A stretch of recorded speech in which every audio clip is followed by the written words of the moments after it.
Hi guys, this is John Adamson, the Rehab and Documentation Guru, and today we're going to look at the moral and ethical requirement of a therapist to be excellent. And for more of my thoughts on that, you might want to check out my course by Allied Health Education. It's a 1 credit hour course for the PT on ethics. However, this particular brief presentation will apply to PT, OT, and speech because the ethical requirements of our disciplines are intertwined. There might be some difference in wording by APTA, AOTA, and ASHA, but they're all the same. And so with that, let's talk briefly for a moment about what morals mean. Morals are generally the study of doing that which is right. So you have a set of things which you say are right and a set of things that you say are wrong. Ethics are usually the application of right and wrong principles by a body of individuals or a group to different situations. And so, for example, we can apply right and wrong through ethical concerns to healthcare. And that's what I'm going to be talking about today. So with that said, we're going to talk about the fact that we should be excellent as clinicians. Now, I brought up some principles that are brought up in the APTA's Code of Ethics guidelines, and these principles are broken into sub-principles. These are not all-inclusive, but these are ones I want to consider for a moment and just extrapolate some information from it. The first is Principle 3B, which says that physical therapists, and again, you could put any discipline there, it doesn't even have to be therapy, shall demonstrate professional judgment informed by professional standards of practice, evidence, including current literature and established best practice, practitioner experience, and patient-client values. And this really is elaborating a bit on what's called evidence-based practice. So there's 3 pillars to that. I'm not going to go into a great detail about that, but we should always be paying attention to what's going on in research. I spent a lot of time in my clinical practice for 28 years not paying attention to that. And so I've had to re-educate myself over the last 8 years on evidence-based practice, and it's been really eye-opening because a lot of the things I learned back in the day called school in the late 80s, early 90s are not necessarily best practice anymore. Now, I've learned a lot as a clinician too, because it talks about practitioner experience. And so there's things that I know, having dealt with real patients, that maybe a new grad will not know just because they might have really good book knowledge, but I've seen, these disease processes play out multiple times, so I can draw on that intellectually. So we have a requirement to utilize best practice, and that's a 3-pronged approach. The patient's experience or patient's value, whatever you want to call it, that's one, but I would say that's probably the weakest. Current research, and so looking at those journal articles that are coming new that are found in our journals and doing web searches on evidence-based practice, and then of course our practice that our experience has given us to better approach our patient care. The next principle is this, 6B, physical therapists shall take responsibility for their professional development based on a critical self-assessment and reflection on changes in the physical therapy practice, education, healthcare delivery, and technology. I've already touched base on this somewhat, but one of the things that we tend to be, and this is kind of philosophical beyond healthcare, as a modern society, is we're not very self-critical. And I mean that from a standpoint that, it's one thing to say, I'm not a very good therapist, but to really analyze, what does that mean? I'm not a good therapist in what? I am not the best therapist in neuro, and I've had to really get back to educating myself in the area of neuro, especially as I'm treating patients.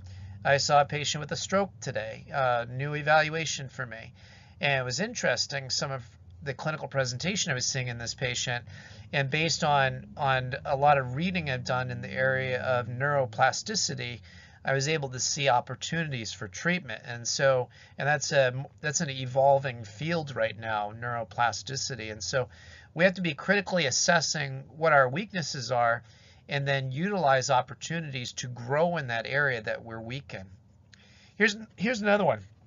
Physical therapists shall evaluate the strength of evidence and applicability of content presented during professional development activities before integrating the content or techniques into practice.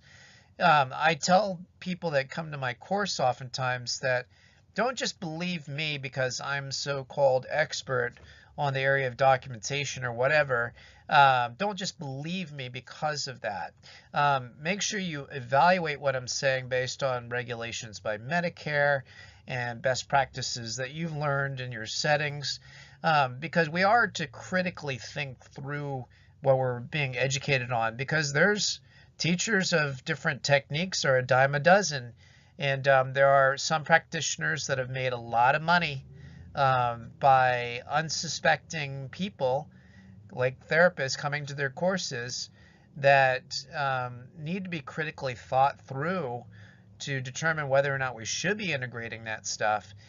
So make sure you put on your thinking cap when you're going to a course or you're reading material or you're listening to me on the YouTube videos, because that's our responsibility ethically.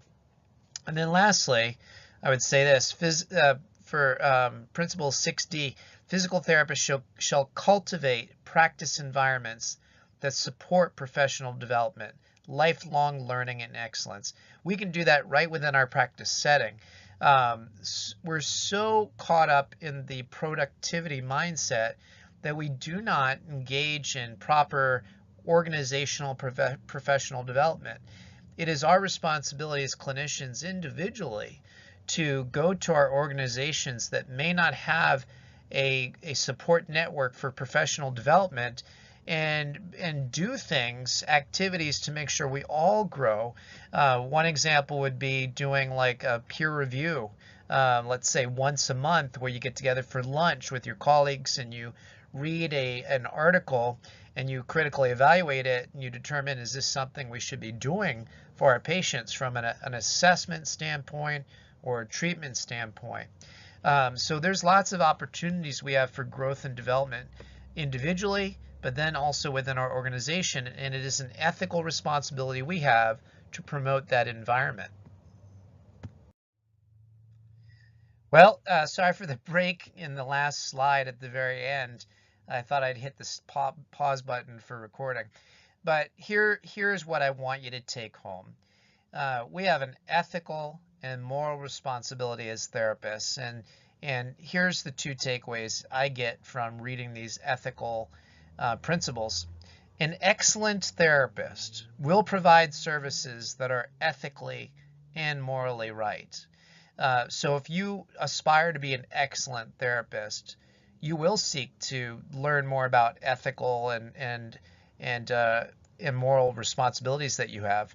And then the reverse of that, basically saying the same thing, is a therapist concerned about ethics and doing the right thing, morals, will seek to provide excellent care. And so lifelong learning, establishing peer review, working for excellence within your clinic, you have a responsibility to do those things. And so if you're going to be concerned about ethics and doing the right thing, you'll seek to be excellent.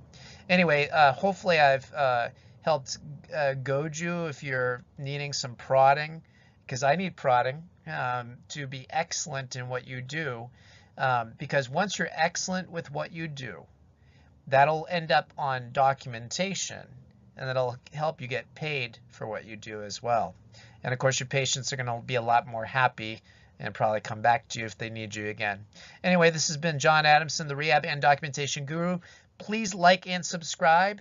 And also, if you have any suggestions, please leave in the comments some suggestions for future videos, because that would help me out in terms of guidance as to what you're looking for. Anyway, take care and God bless.